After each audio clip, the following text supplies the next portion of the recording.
Dans ce chapitre, il est question de l'étreinte et de l'union parfaite avec Dieu.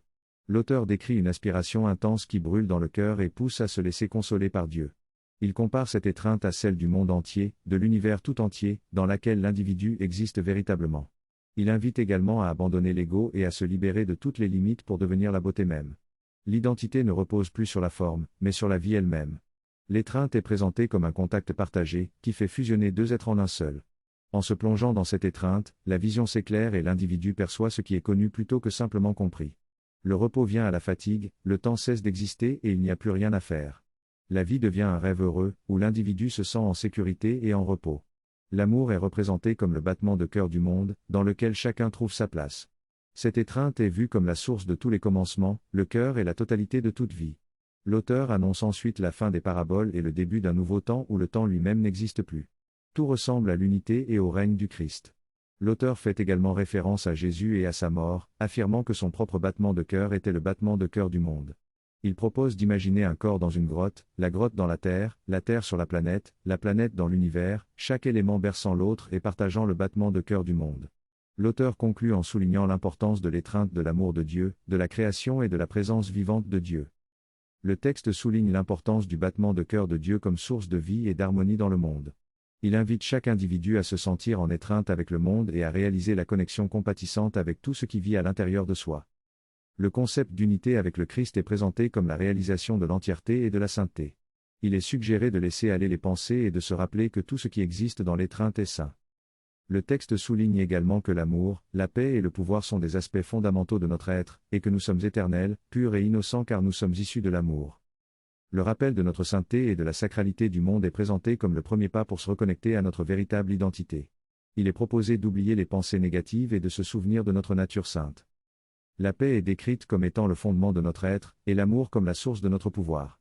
Il est souligné que nous sommes illimités et tout-puissants du fait de notre connexion avec l'amour. Dans ce passage, il est souligné que l'expression véritable de soi est impossible sans une connaissance de soi profonde.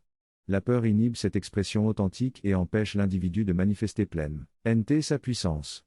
D'un autre côté, connaître la sécurité et l'amour permet de se libérer de la peur et de déployer son vrai pouvoir. Ce vrai pouvoir est le pouvoir des miracles, qui sont des expressions de l'amour et de la coopération. Chaque expression d'amour est unique, tout comme chaque individu est unique dans son expression de l'amour. La coopération entre ces expressions uniques est ce qui permet la création continue et rend les miracles naturels. Cependant, cette coopération ne peut se développer que si la peur est éliminée de la pensée. Lorsque la peur est présente, l'univers est régi par des lois de lutte, de limites, de danger et de compétitivité. Mais lorsque l'amour est accepté, les lois de l'univers sont celles de la paix, de l'abondance, de la sécurité et de la coopération. L'acceptation de son vrai pouvoir et de son autorité donnée par Dieu permet de connaître et de comprendre ses actions et d'être pleinement coopératif. Dans l'univers, qui est dans un état de libre arbitre compatissant et dénué de peur, aucune force opposée ne s'oppose à une autre force opposée, car tout est en harmonie et en coopération. L'étreinte, qui est représentée comme étant en harmonie avec le battement de cœur et la danse de l'univers, permet de connaître la musique qui guide toutes les actions et expressions d'amour.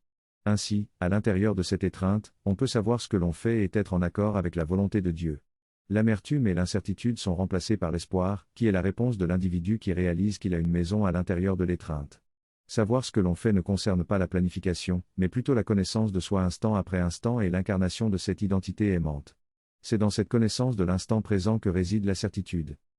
Ce texte exprime l'idée que l'espoir est un moyen d'agir en croyant que le meilleur résultat est possible. L'espoir est lié à l'amour et à la coopération, il nous pousse à demander de l'aide en ayant confiance qu'elle viendra. L'espoir reconnaît la bonté de l'univers et remplace l'utilisation des choses par le service et l'appréciation.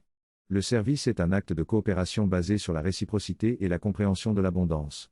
Recevoir est un acte de réciprocité qui montre que tous les dons de Dieu sont offerts également. Juger les dons limite leur capacité à rendre service, il est donc important d'accepter nos dons et ceux des autres sans jugement. Croire en notre perfection et en l'égalité de nos dons nous libère du jugement et nous permet d'accueillir les dons des autres. Servir au lieu d'utiliser est un changement majeur et rend le monde plus doux et plus accueillant. Il est important de distinguer entre le service et la charité, en sachant que le service remplace l'idée de prendre par celle de recevoir. Le passage évoque l'idée que tourner nos pensées et nos actions de la résistance vers le désir de servir et d'être servi permet non seul, aimant de trouver la paix intérieure, mais aussi d'apporter la paix au monde.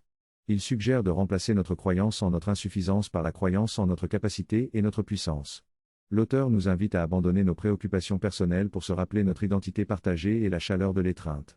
Il souligne que nos préoccupations personnelles nous séparent de la totalité et nous empêchent de réaliser notre impact potentiel sur notre propre vie et celle du vaste univers.